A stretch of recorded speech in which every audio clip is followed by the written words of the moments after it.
A comment here from Josh that says Mission Impossible 2 makes me want to punch a dolphin. yeah. Welcome to Recotopia, a happy home for recommended movies, shows, and music from two people you can definitely trust. Trustability varies by region, no guarantees implied.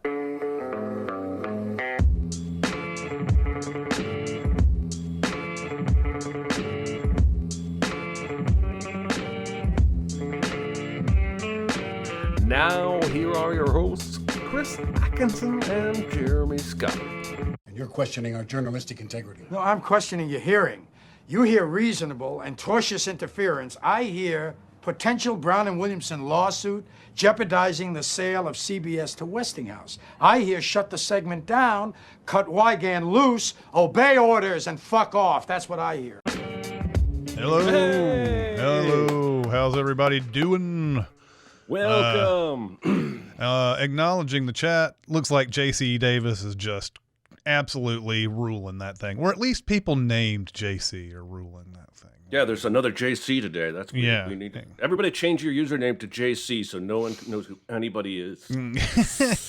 Yeah, exactly. This is Recotopia episode 16. The big recommend today will be The Insider. My name is Chris Atkinson. And I'm Jeremy Scott. And every time we do that, I think about Incredible Burt Wonderstone. Yeah. When he goes, I'm Burt Wonderstone, and Steve Buscemi goes, and I'm Anton Marvelton.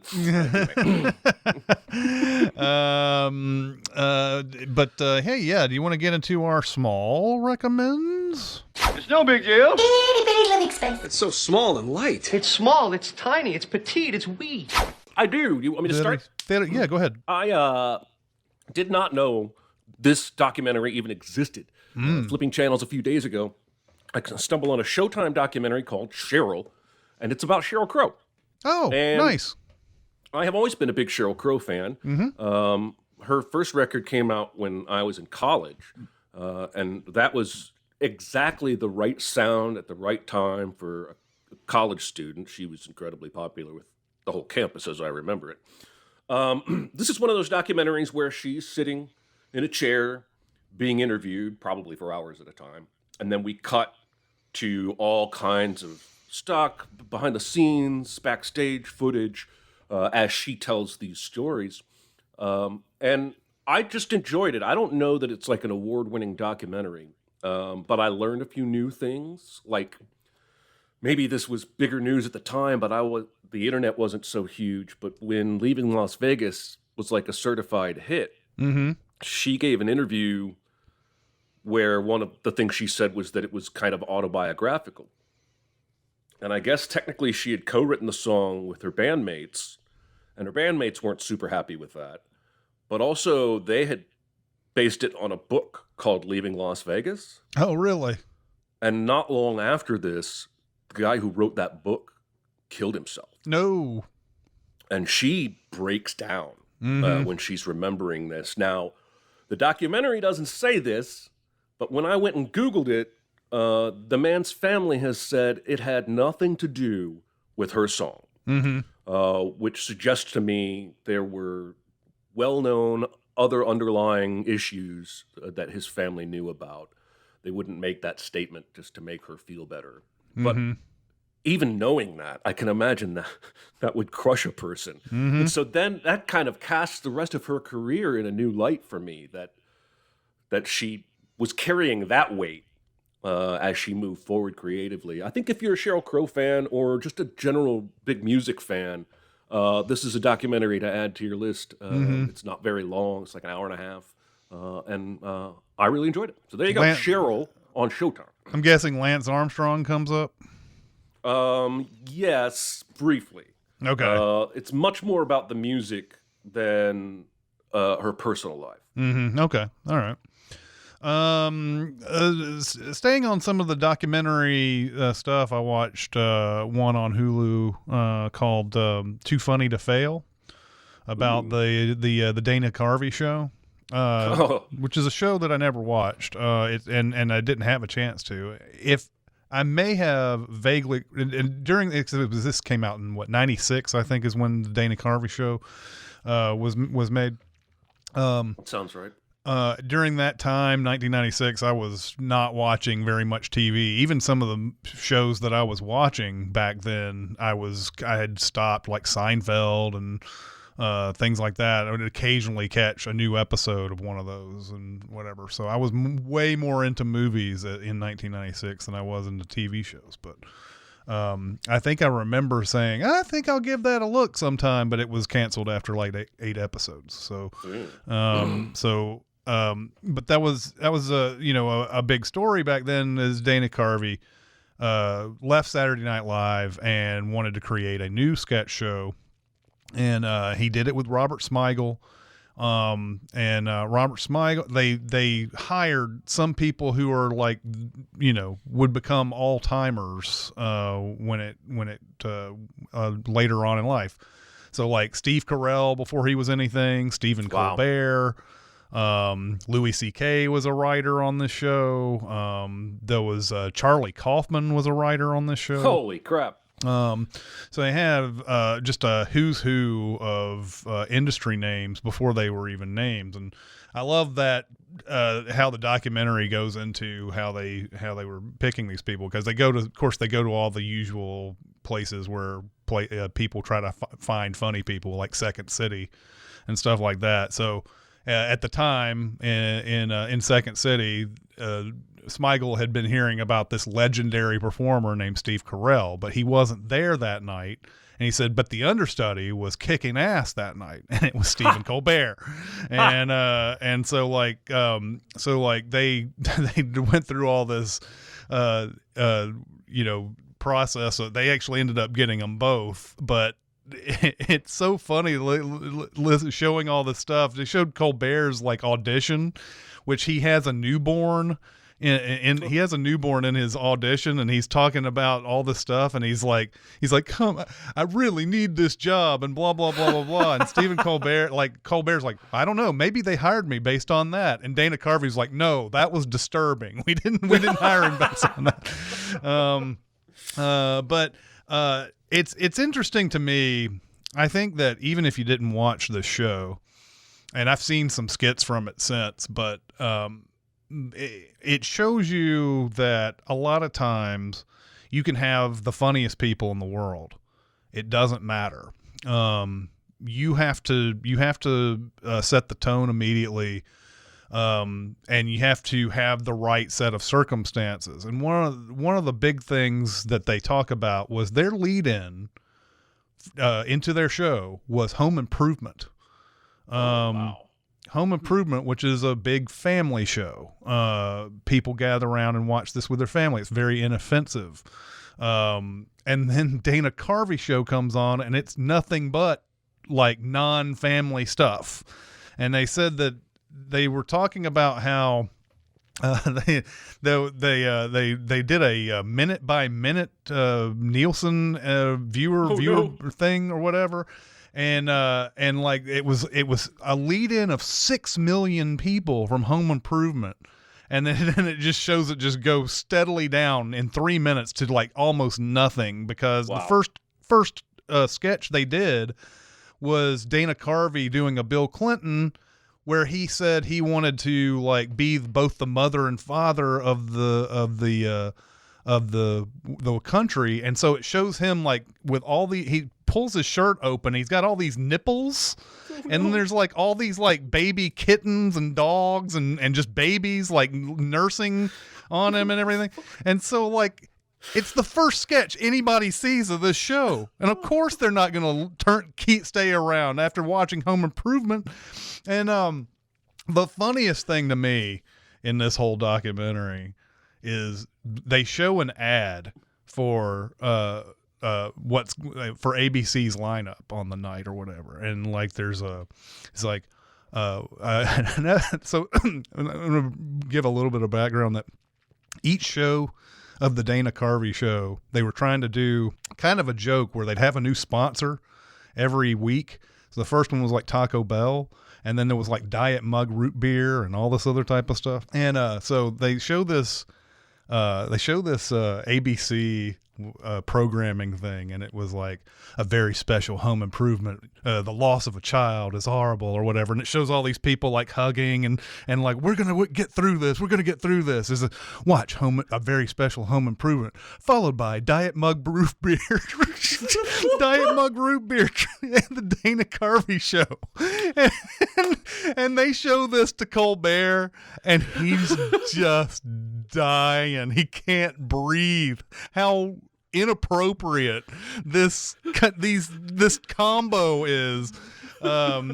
So I think it's an interesting documentary to watch because it shows you can have everything in the world going for you.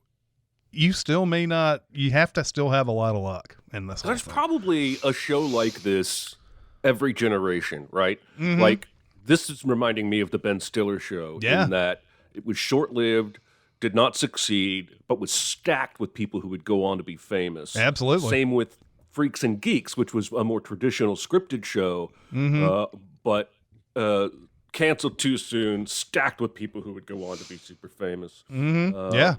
I think it just shows, like you're saying, even the best intended, best circumstances can still go awry. Yeah. If it just doesn't all cohese. Yeah, you really do have to have a lot of luck. You have to have the right set of circumstances. It doesn't matter who you have working for you. So, well, I'm going to stick right in the mid '90s. I mean, your documentary is new, but it was about something from the mid '90s. I'm going to go with my other small recommend, another movie I caught the other day for the first time in a few years, The American President. Oh yeah, 1995. This is a really enjoyable film. This is Rob Reiner directing, Aaron Sorkin writing, same team behind A Few Good Men, although this is lighter than that. Oh, yeah. And it is kind of cute now at what politics and scandals looked like, at least to Hollywood in 1996. Because the big scandal is that, first, the president is dating. And honestly, if we had a single president today who was dating, I think that would be the top story every single day. Did she sleep over? What did she wear? Home wrecker, whatever. I think that would kind of happen. But then, like, she was at a protest where people were burning bras and flags and stuff, and that's like a big scandal. That's the scandal. And, like, today, you wouldn't even make the paper for that. Like, you have to be so much more extreme today. But the reason I love this movie is it's basically a prequel to The West Wing. And I don't think they knew it when they were making it. But both The West Wing and this movie show the perfect balance of a realistic politics and an optimistic politics. Yeah. Because in this movie, the president, he acknowledges that he's not going to get all the Republican votes for this one bill he wants. And he's got to, play give and take with certain things. There's a moment where he has to go authorize a strike in some country to retaliate for something. And he hates this part of the job. He's the perfect president in that, he's fair, he's even-minded. And I just love the optimism of this. This is what I thought politics was in 1980 when I'm 5 years old. I thought it was all pretty fair, occasional scandals, but good people trying to do good. I don't have that opinion anymore. But the movie's still good. It's still, the dialogue still crackles. Michael J. Fox and David Paymer are still hilarious. The relationship between Martin Short, Martin Short's not in this movie. Martin Sheen and Michael Douglas, I think is really layered and interesting. And they have a great argument there where I love Douglas that. Says, you never had the balls to run, basically. Just really, really good stuff. Especially, I guess maybe this is like a salve right now for your political wounds. If you're, looking at today's political landscape and not liking what you see, watch this movie and escape for a couple hours into what it should look like, at least in an optimist's heart. Yeah. So That is a movie you can find, and I gotta find out where you can watch this. I'm supposed to do my homework. If you have a premium subscription, you can watch it on Hulu, Amazon Prime. It's on Stars. That's probably where I saw it. Yeah. Premium Roku. But The American President, 1995. So why are you always still one step behind me, AJ? Why is that? So, because if I wasn't, you'd be the most popular history professor at the University of Wisconsin. There's they throw some fucks around in this PG-13 movie too. There's like three of them in that movie, and they got away with it. So good for them. Good for them. All right. So I'm going to recommend Doctor Strange and the Multiverse of Madness. Ooh. So watching this movie last week, I didn't really have any intention of watching it. It was just some friends were like, "Hey, we're going to go see this movie. Do you want to see it?" And I was like, sure. Why not? If we are going to constantly deride Marvel for not branching out and doing something different, then it would be kind of hypocritical of us to be like, this movie went too far away from what they were doing and I don't like it. Now, that doesn't mean I necessarily had to like it just because it did something different. That's a completely different thing. But I really do feel like Sam Raimi had the power here to like say, I'm going to do a movie that I really want to branch out. I want to make something completely different here. Now, I don't know where this was in script phase. I don't know how Scott Derrickson was about to do this. I don't know anything about that. All I know is that Sam Raimi, this is a Sam Raimi movie somehow in the middle of this like big Marvel machine. He somehow made his own thing in this. And it is so distinctly different. And that's maybe a redundant set of words there, but it's so distinct that I was enthralled by the directions it took. Everybody's talking about the horror aspects of this movie, and that's very true. He goes pretty deep into the horror stuff. There's some very Sam Raimi things in this, drag me to hell kind of stuff in here. And the multiverse never gets too complex. There's about, 4 or 5 trips into different universes in this movie, and the powers are well defined. The young girl who has has only one power, and that is to move between multiverses. That's all and she doesn't know how to do it. How would somebody like Doctor Strange react to somebody with this power? How would somebody like Scarlet Witch, played great? Elizabeth Olsen's getting a lot of props, and she should. In this is an extension of her WandaVision performance that everybody loved, and so it's one of these type of movies where I can see why there are a lot of people who are upset about this. I can understand why it dropped so steeply in its second weekend. But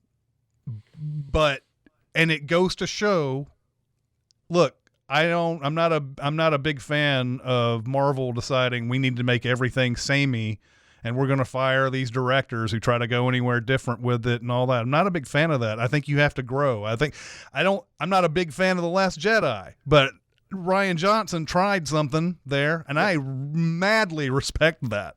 Yeah. You cannot keep being beholden to the same old shit over and over and over again. Eventually, you are going to tire your audience out. Yep. And yes, this movie may have not been the movie that people will continue to want to watch over the years. This may not be their bag, really, when it comes down to it. But you got to try something. Otherwise, you're just watching the same old shit over and over and over again. And I already got tired of it, and this was a breath of fresh air for me. So, I am all in on this one. So, I'm sure I'll watch it again and I'll be like, okay. Wasn't as good as I was when I first watched it, but I admire the hell out of Sam Raimi for making something different. So That's awesome. I have heard more mixed reaction across the entire spectrum on this movie than maybe any other Marvel movie before, but you have made me interested again, sir, and I appreciate it. And that is knowing that I am spoiled all to hell about this movie. Sure. And this time it wasn't some jerk-ass doing it on purpose. It was Twitter not getting their shit together in time. Anyway, I'm glad to hear that you liked it so much, and I'm glad to hear there's so much Raimi in there. That, I think, even if the movie's a B- or a C+, I'll still enjoy the Raimi stuff. Oh yeah, has his fingerprints all over it, and just a unique story too. This is a real Civil War type movie to me. This is one where the actual wants and needs of the protagonist changing one to a protagonist and one to an antagonist makes more sense than it did in Civil War. And so that you sit, it's interesting to empathize with an antagonist so much, because she's been such a protagonist. She was started off as an antagonist and then became a protagonist. And now she's an antagonist again. But you're sitting there going, we go from here? Yeah. So now I'm like, I totally understand where she's coming from. It's a little bit of a ripoff of Cloverfield Paradox, just a little bit, just a tiny bit. Cloverfield Paradox, but in the end, I really, really enjoyed it. So, all right. Well, I think that brings us to this week's Big Recommend. I'm fine. It's just that you're so big. It's so huge. It's a good rule, but this is bigger than rules. It's bigger on the inside. Is it? I noticed. That's right. The Big Recommend for this episode is 1999's The Insider, starring Michael Mann. Directed by Michael Mann, starring Al Pacino and Russell Crowe. And this is a movie that came out in 1999, and because 1999 was so rad, I think this movie got overlooked a little bit. I can't remember if it may have got nominated though for Best Picture or something like that. I can't remember if it did. I'm gonna look it up real quick, because that's good radio and good. It is live stuff. Live. Nominated for 7 Oscars actually, for Best Picture and Best Director. So yeah, it got some Oscar love, but I don't think people remember it. When you say 1999, you're not going to eventually just think of this movie, but it's another one of the many that came out in this year that's great.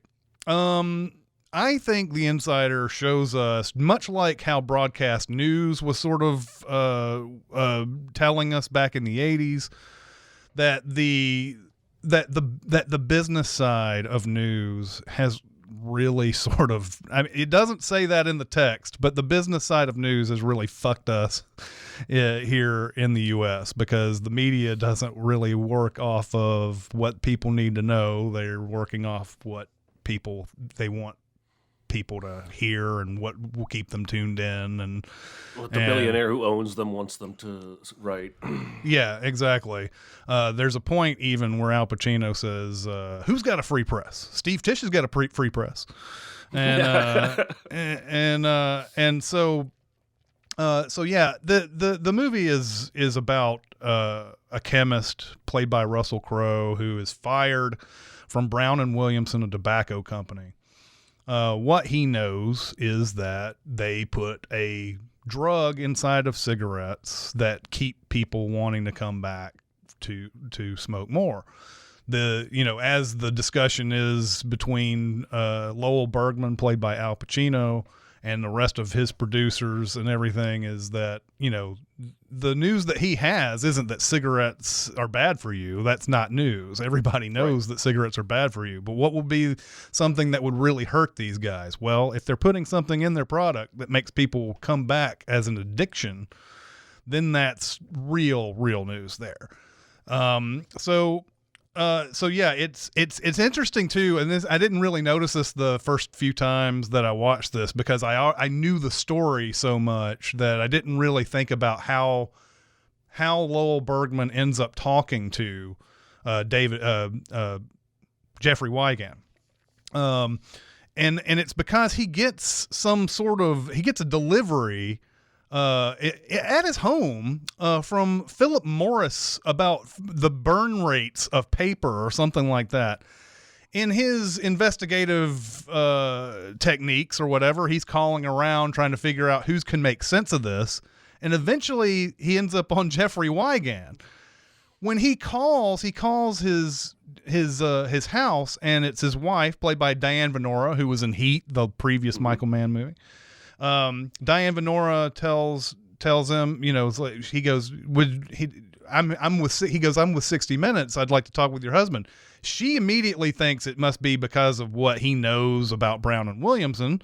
And so she goes, he's not interested in talking to you. And he goes, well, you don't even know what I want to talk to you about. And she goes, don't want to know. So he's instantly curious about this and eventually calls Wigand, and Wigand acts very suspicious and saying, I don't want to talk to you.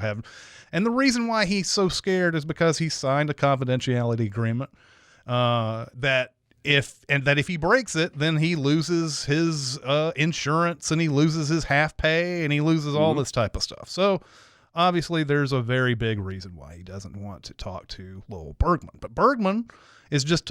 all he is wants to know about this Philip Morris thing, but now he's like, whoa, this guy has something really juicy. I love also the fact that this movie paints a lot of different stories, what's going on around the world at this time. You know, the very first thing is, and this movie gets you right in, by the way, 2.5 hours. It gets right in. As soon as the credits roll, it's like, doom, doom, doom, doom, doom, doom. And it's like, it's just there's a piece of cloth over the camera. And that's basically representing, Lowell Bergman's trip, to talk to the leader of Hezbollah. And you know, they want to talk to him after a bombing of the U.S. Embassy, and the very first he wants to dictate all the questions and all that, and he goes, we don't do that. You know, you know that we're not biased or anything like that. We run a great show, so you can either take it or not. And they eventually agree on it. And Mike Wallace, once they come in, the first question he asks of the Hezbollah guy is, are you a terrorist? Very first question, before they even warmed up into anything. And then there's the O.J. Simpson trial. There is the Unabomber. There is a lot of different things going on all at once that Lowell Bergman, he's not just working on this cigarette story. He's working on a million different things all at once in this. It just goes to show that there just never ends on all of this. So anyway, what did you think of this movie? Okay, so this is my first time watching since I quit smoking, which gave me a new view of the evils of these companies. Now, when this comes out in 1999, I'd been smoking for maybe 3 years, maybe 4. I was in that fuck you, I won't do what you told me mode. I would make jokes about how it wasn't bad for me. I was an idiot. I was far from thinking this movie, I didn't connect this movie to my life at all, even though I was a smoker. Now that I'm 4+ years of cleaner lungs, free from smoking, this movie made me angry. Even if some of it's fictionalized, you know, the general idea that there's a section where one guy in the newsroom meeting just goes off explaining how these guys never lose. They bat 1,000. They will stew you into oblivion until you are bankrupt. They never lose. And I believe that about them. And I know, obviously now they knew what they were putting in there. But I really enjoyed this movie this time through. Hadn't seen it in maybe 8-9 years. I'm so impressed with both the lead actors' relative subdued performances. Yeah. There are a couple of scenes where Pacino gets his shout on. Yeah, a little bit. But, this is coming off of Gladiator for Russell Crowe, right? No, it's just before Gladiator. Just before Gladiator. Yeah. Well, it's a complete polar opposite kind of performance. This is a very subdued, quiet man. A lot of his dialogue is not dialogue. It's just watching him think and work through stuff. It's really a good performance. Everybody is in this. I forgot how good this cast is. Oh, yeah. I made a few notes here that I want to make sure I touch on.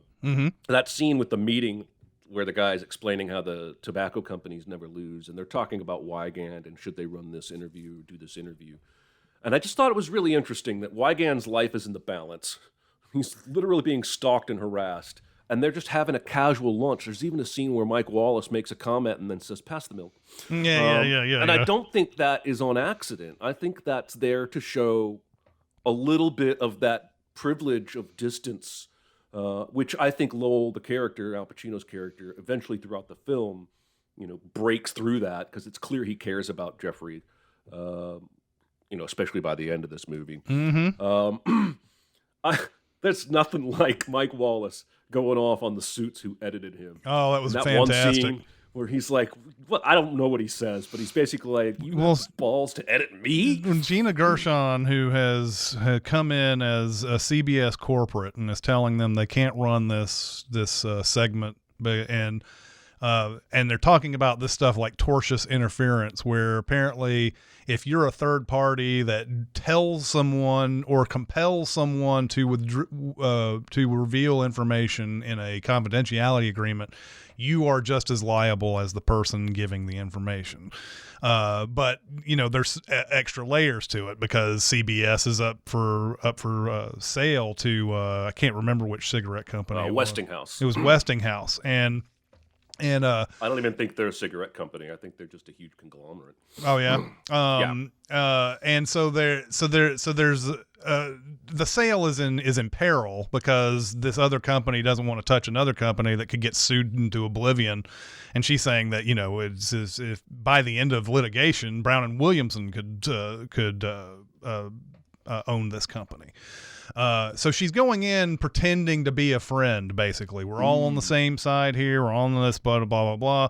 And then Mike Wallace is very proud of his. Now, of course, Mike Wallace, the real Mike Wallace, had a lot of issues with this movie. I don't blame him, but if they didn't ask him, what his, what really happened, and they didn't want to tell his side, and they wanted to make him this kind of this, I'm going along with corporate too, and whatever, but he tells CBS News, he gives an interview with CBS News basically saying this is all the stuff that you're going to miss in this edited version of our interview tonight. And all it comes down to is, will there be information that the people will not be able to see tonight? And he shows him going, yes. And that's it. And that's it.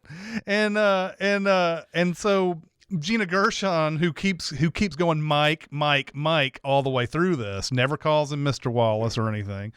She's like Mike, and he goes Mike, how about Mr. Wallace? He's like, just because we work in the same company doesn't mean we work in the same business. And then he talks to Stephen Tobolowsky too, who's the other guy, the other kind of the villain in this, is like, who told you that you had the requisite skills to edit me? And blah, blah, blah. So yeah, I loved all that. But yeah, it goes to show news organizations just are not independent anymore. They're trying to make money, and it's sort of everybody loses that way, and it's why we've gotten to where we've gotten. Like I said, Broadcast News was one of the first movies I ever saw that had that, and I hope I'm not stealing your double feature, but we'll get to that in a minute. But Broadcast News, very first scene of that movie is talking about how Holly Hunter's talking about how this is the story that ran on this news channel, and it's like Domino's. Yeah, it's Domino's. It's fucking Domino's. And she goes, "Is this news?" Everybody's walking out, and someone goes, "Yeah, thank God yeah, exactly. I'm glad it is," or something like that. Just basically saying that's what she hopes news is. and it's not. I know that there's a need to be entertained and not feel bad, or I guess feel bad but still be riveted to watch. I know that there's that kind of thing, but we're missing out on that type of stuff. And that's what this movie, even though that's not in the, like, that's not like the main thing that they're going after in this. It is a byproduct of what we've been seeing. You can almost call the tobacco companies in this movie the mentor to the news organization, who's like the apprentice at being evil and money-minded, right? Because tobacco companies aren't even, there's not even debates going on anymore. They're not only like, let's make money and kill people, they're like, let's do it faster. Let's put more of that shit in there. And then the news companies are like, should we or shouldn't we? But, you know, we already know where they're going to be 20 years down the road. One thing I wanted to point out that I was struck by this time was how opposite side of the coin this guy is to Walter White from Breaking Bad. They both worked as scientists for a big company and were unceremoniously pushed out, then turned to teaching chemistry because of their passion for it. Yeah. And one of them turned all the way evil, and Weigan just, no matter how many fucking potholes he hits, he just keeps driving straight to the good. I'm gonna do the right thing. My wife is mad. My kids are gone. They're trying to kill me. I've been slandered all over the whole U.S., but I'm still gonna do the right thing. Like, he's the polar opposite, but they have that shared. I love that scene of him teaching. Just because you see, just like with Walter White, you see the passion for the chemistry there, which I think is kind of, I don't know, what propels the character. I think the chemistry love is what informs his sense of right and wrong. Right. Yeah. So anyway, I was struck by a Breaking Bad comparison. I'm happy to see everyone in the comments trying to steal my thunder on the super secret double feature. You know, this is one of these movies that we could go to scene after scene after scene of how many great things are going on. But I do want to mention also Bruce McGill in this movie, because and also just the lawyering that Weigan gets. Like, I don't think we get to see this very often in movies. The lawyers really want him to testify so that this interview can get out. And they want him to testify because they have a completely different kind of litigation going on in Mississippi.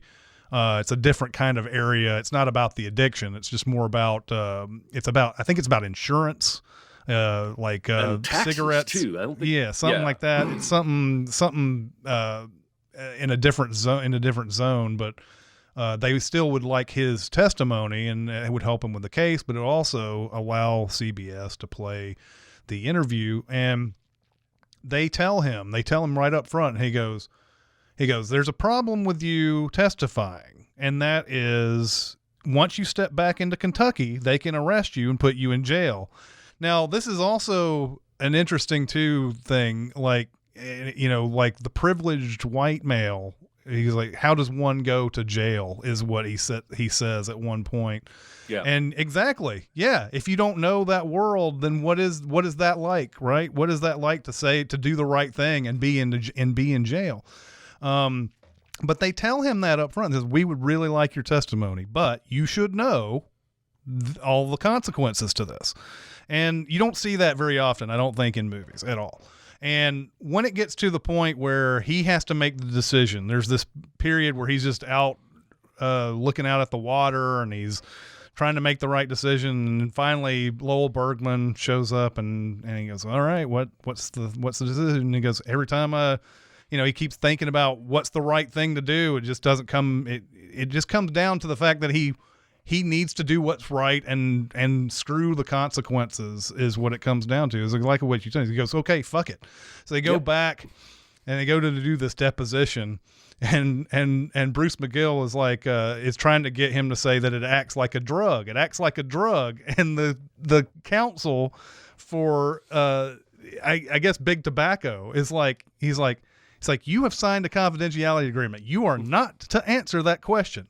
He goes, that means you don't talk. And he says, we have rights here. He said, we have rights here. And Bruce McGill's like, oh, we have rights and lefts and middles. So what? You don't get to instruct anything here. And then the guy's like, does this little like smirk on his face or whatever. He's like, no, wipe that smirk off your face. This is not North Carolina, nor South Carolina, nor Kentucky. And he's like, Mr. Wygand's deposition will be part of this record, you know. And then it cuts to the court reporter lady, and she's like going looking left and then right and then left. Yeah. So that Bruce McGill and all the lawyering going on in there is great.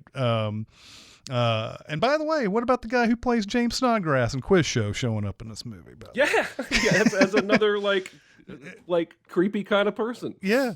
But anyway, like I said, we could probably spend another 20 minutes or so talking about scenes we loved in The Insider. It's that kind of movie. There's just nothing but great scenes all the way through it.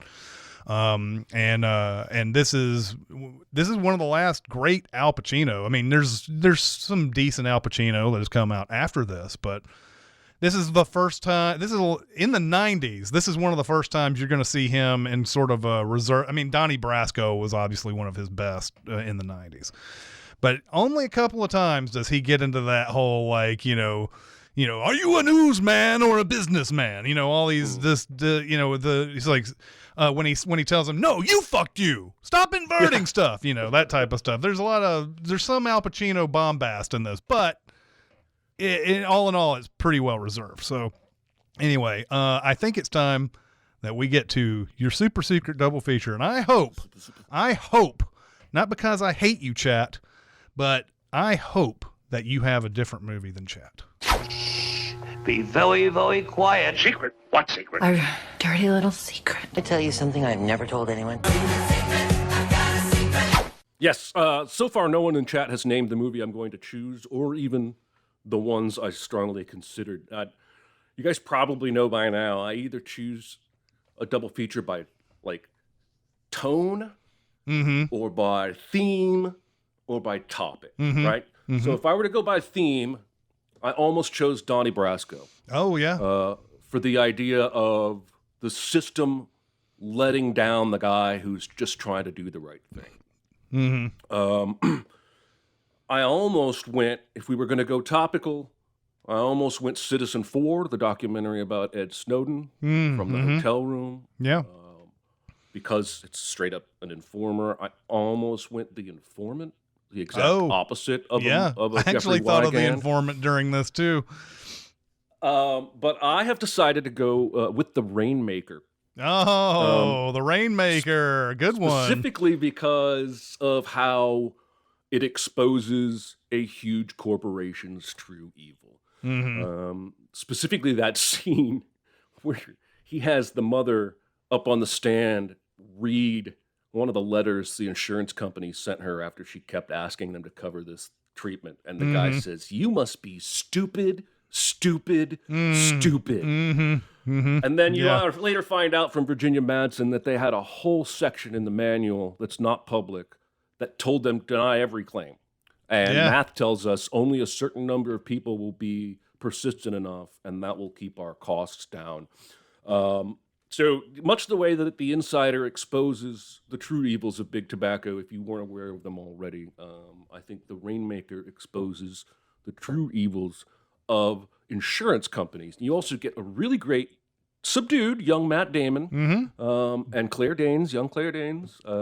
This is a very well-acted, solid film, and that would be my double feature. That was the movie that came out the summer before Good Will Hunting came out, so people were still not entirely sure who Matt Damon was at the time.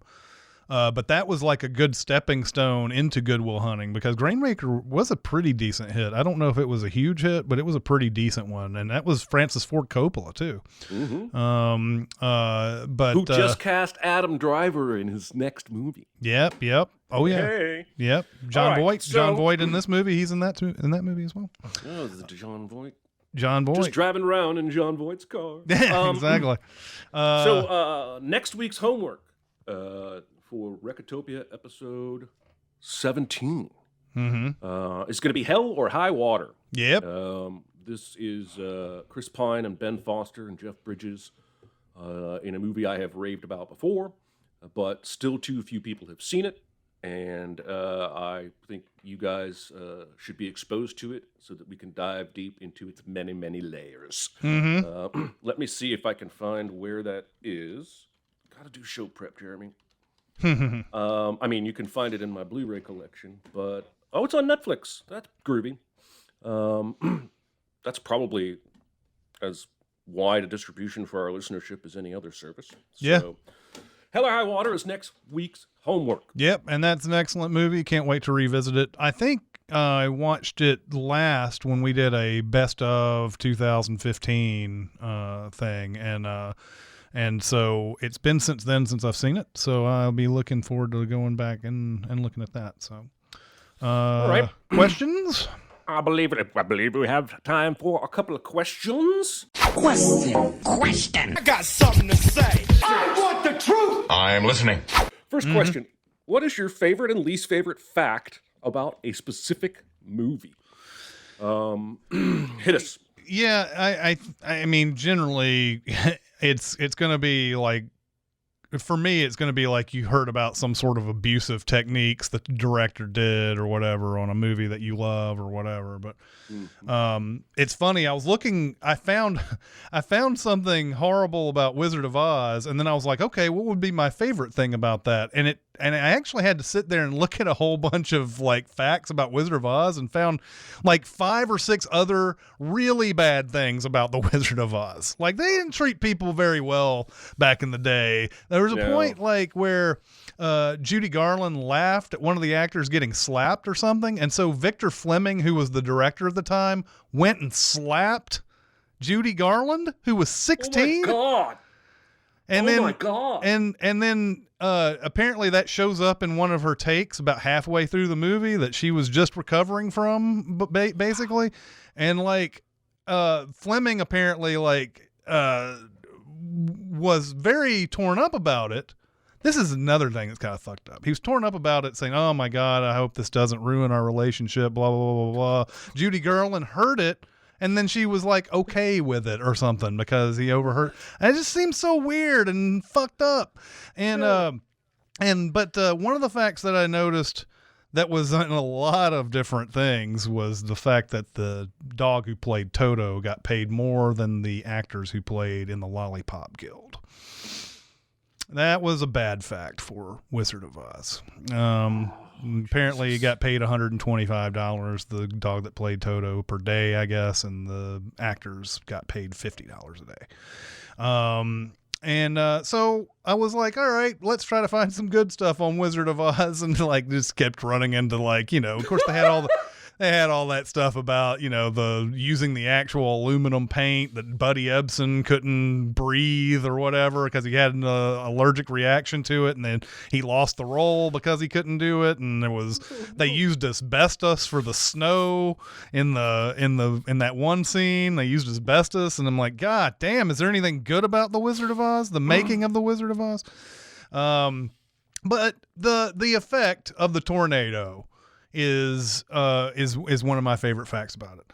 They use this muslin stocking with dirt and dust swirling around it to create the effect of the tornado in the movie. So I thought that was really cool. You think about a movie back in 1939 trying to get an effect of a tornado, and that's how they did it, and it's really well done for a movie that's 80 something years old at this point. That's a fun fact. But man, oh man, were there a lot of transgressions in making the Wizard of Oz. Jeez, that sounds awful. I'm gonna go off book. Recently, my brother and I sat with my nephew, his oldest child, and watched Alien and Aliens. Ah, yes. And I've probably mentioned this before in other incarnations of other podcasts, but my favorite fact is also my least favorite fact, and that is in Alien that the director and the actor did not tell any of the other actors that the alien was going to pop out. Right. And I think that is both awesome and horrifying. Like, I think that is exactly on the line about behavior that gets something out of your actors, due to spontaneity, but is borderline emotionally abusive. I Mm-hmm. mean, the only reason I don't push it all the way is that those actors, no matter how surprised they were, none of them could possibly have thought that was a real alien. Yeah. And their brain almost instantly had to go. As somebody who did a lot of shitty improv back in my college years, you adjust pretty quick on the fly. You know you're acting. You know cameras are rolling. So you're startled. And then the rest of that scene, I think, is them going, oh, he wanted us to be scared. I'm just going to play into it. But still, if I were one of those actors, I probably would walk over and have words with the director for not having warned me that was going to happen. He's like, hey, look, I'm an actor. You know, like you'd be like the guy in Die Hard, played by Hart Bachner, where you're like, hey, Hans, this is radio. I mean, not television. I don't know. What am I, a method actor? You know, Exactly. Over on the chat, we have favorite from JC Davis's Kate Winslet Flash Leo prior to filming Titanic. And then least favorite is James Cameron did Molly Brown dirty. Yeah. And then one, he had help. Nick says best and worst thing about watching Kevin Spacey movies is that Kevin Spacey is in them. Yep. That's totally true. I mean, it's a horrible human being with great performances. There you go.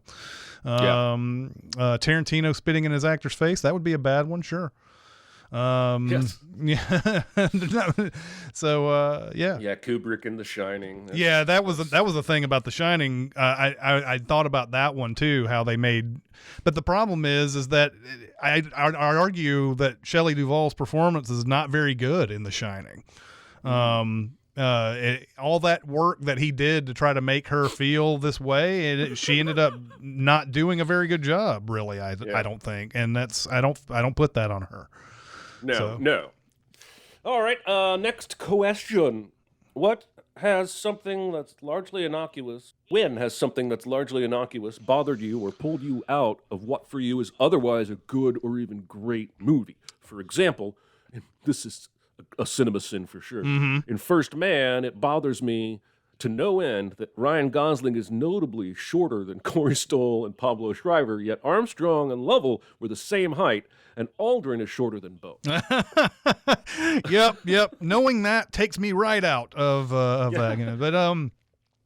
You know. But there's when's the last time you saw Poltergeist? The first Poltergeist. Man, when we sinned it. Probably, yeah. We sinned it. Well, when I had not seen it up until I had seen it a couple of times before we send it, and then when we send it, there's a section that we actually send in it because it was so jarring. There's a moment in that, you remember the scene where Craig T. Nelson comes back and like there's been paranormal activity in the kitchen, the chairs moved across the floor and all that. Well, he comes back and Jo Beth Williams is trying to tell him this is what happened while you were gone. And she's in the middle, and she goes, and she's like, and it's kind of like this, like blah, blah, blah. And it cuts in the middle of her sentence straight to Craig T. Nelson and Jo Beth Williams at the neighbor's house in the midst of another conversation completely. I mean, it's like an art film gone wrong type of edit that they throw in Poltergeist. And I read up on this, and the reason why it was cut so abruptly was that there's dialogue that comes later where she wants to go to Pizza Hut, and Craig T. Nelson says, "I hate Pizza Hut," and Pizza Hut got wind of it and said, and I guess got enough mad about it and had enough power to override fucking Steven Spielberg, the producer on this movie. The producer. Yeah. I mean, who knows? I mean, who knows? He may have also directed it too. Who knows? But Tobe Hooper and all these people, they just like they were able to say, "Hey, we hate that," and they're able to successfully chop that. They're successfully able to chop out a piece of the movie without any like pickup or anything, like not even a cutaway to something else. Like it makes no sense whatsoever. But anyway, that takes me out of the movie for a bit. That's a funny story. Pizza Hut. Mm-hmm. Nightmare Alley, which I small recommended last week and have now seen almost 3 times all the way through. I'm really digging this movie, but there's one element of it that I don't get, that keeps me up at night. The movie opens with Bradley Cooper getting off a train, and there's a circus in this town. Mm-hmm. And he stumbles over to the circus and ends up getting a job to help them tear down the circus because they're about to move up the road. And I'm like, okay, this is a traveling circus.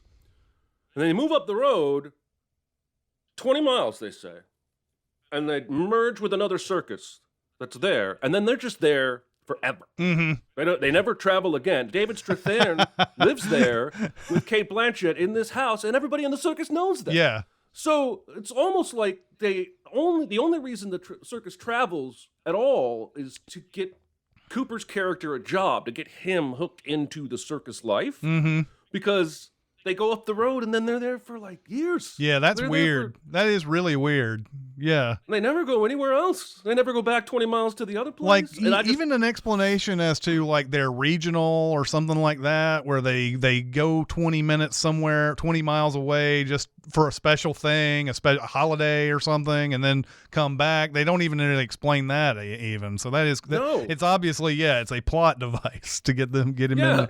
Yeah. So anyway, even my brother, when we were watching the movie, I turned to him and I was like, well, is this circus traveling or stationary? He was like, I really don't know. All right, let's do at least one more. All right. What is a movie you just can't finish, no matter how much you tried? Well, this is the same kind of question in a way as the ones that you walked out on, right?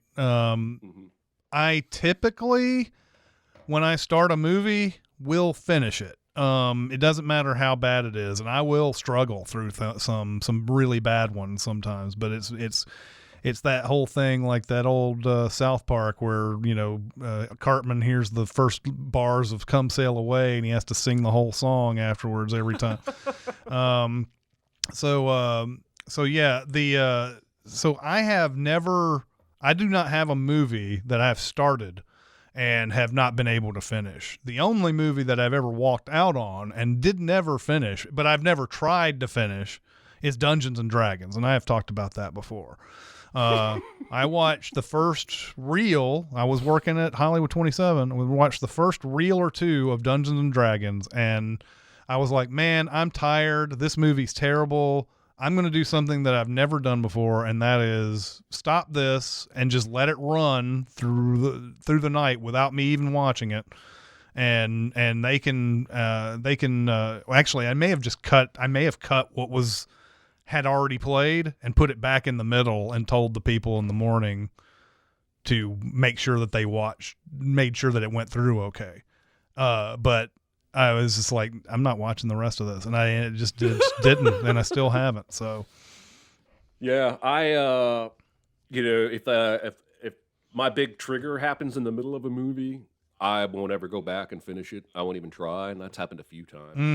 In terms of movies I've walked out of, that I'm sure I've mentioned at least one of these before. Sarah Michelle Gellar's "Simply Irresistible." Oh yeah, the magical crab cooking assistant movie. I walked out before that was done. I walked out before Batman v Superman was done, and I never went back. Either one of those. Although I say that you did watch, I think, up till the funeral, right? Like you walked out before the funeral was done. Yes. Yeah. Yes. So you watched most of that at least. So even Simply Irresistible, I believe it was the last scene because the conflict is over and it cuts to this dance and it shows the fucking crab in a tuxedo, and I literally said, "That's it." And I got up and I walked out. Now there was only 3 other people in the auditorium. Yeah. But yeah, I'm pretty sure. I don't think I've walked out of anything in the theater halfway through. But Dungeons and Dragons, I would have. I'm sure. And look, and honestly, it may not be the worst movie I've ever watched. I mean, I've seen probably worse movies. It's just with the circumstances involved. Being that horrible as it was, and then me being super tired and not really wanting to put up with it. It was a rare occurrence. Like I sat through every You a Bowl movie that ever came into Hollywood 27. I watched every one of those things. So I've seen probably worse, but Dungeons and Dragons I could not finish. So we got a comment here from Josh that says Mission Impossible 2 makes me want to punch a dolphin. yeah. He also says he couldn't finish The Cell because nothing ever happened. That's true. There's a lot of cool visuals, but not a lot of plot in that movie. JC is talking about, wonder if the guy Chris heard about fucking corny shit. That was Miami Vice, by the way, was when I was watching Miami Vice, and an usher who had come in to watch it with me got up and said, fucking corny shit, and walked out. And I doubt he went back. I doubt it. I very highly doubt it. So. All right. Well, I think that is probably going to wrap it up for this episode. Yep. Recotopia. I think we want to once again thank our live viewers. Absolutely. We appreciate your being here and your time and your input to the show. And your homework for next week is Hell or High Water, which you can find on Netflix. Any final thoughts? No, I'm looking forward to seeing Hell or High Water again. Is all. I think it's I've seen it 3 times, but I'm looking forward to seeing it a 4th. That's that kind of movie. So anyway, yeah. Thank you all in chat once again. Yes, again. We will see you next time. So see ya. Goodbye. Bye. Be a part of the live show by being a member of the Sin Club at Patreon at patreon.com/cinemasins. Chat with us on the Cinemasins Discord at discord.gg/cinemasins or Cinemasins Twitter at Cinemasins, and email any comments or questions to Recotopia at cinemasins.com. That's RECOTOPIA at cinemasins.com.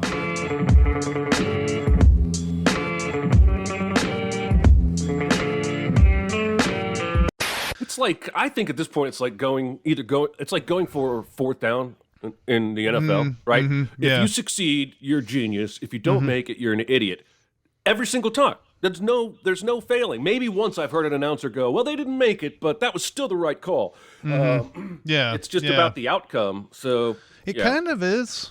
Yeah. And there's really, even when you get the nerds come on and say, well, it's got this kind of whatever, and they don't have nobody has a real answer. I think there are some clear cases to me, like, when Harbaugh went for 2 with the Ravens last year, 2 times towards the end of the, why is going for the win there?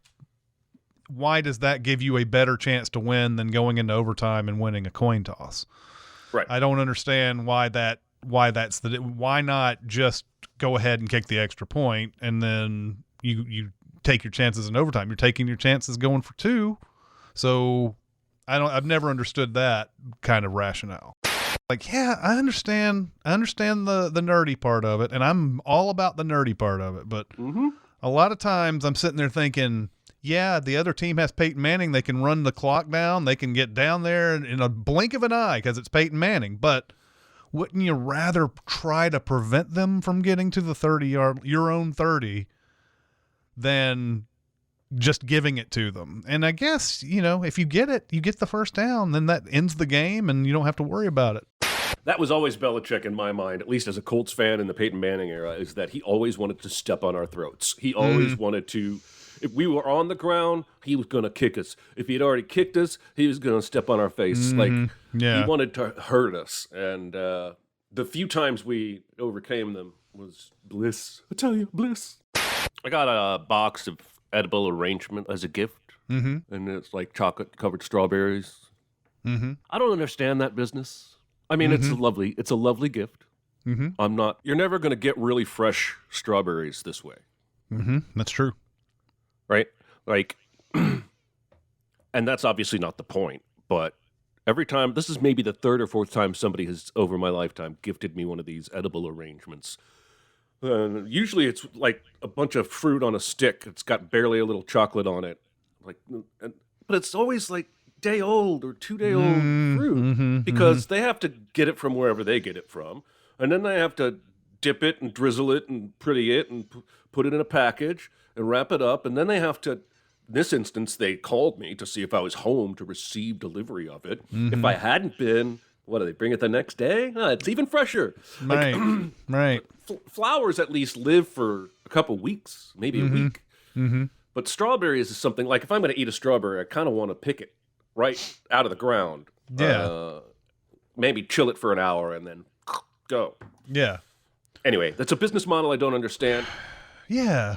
I don't quite get that either. I mean, yeah. What's the limit too? What's the limit to when they can deliver it? And what if I'm on vacation? Nobody told me it was coming. Yeah. And then do they just give it to somebody else and remake mine in a week?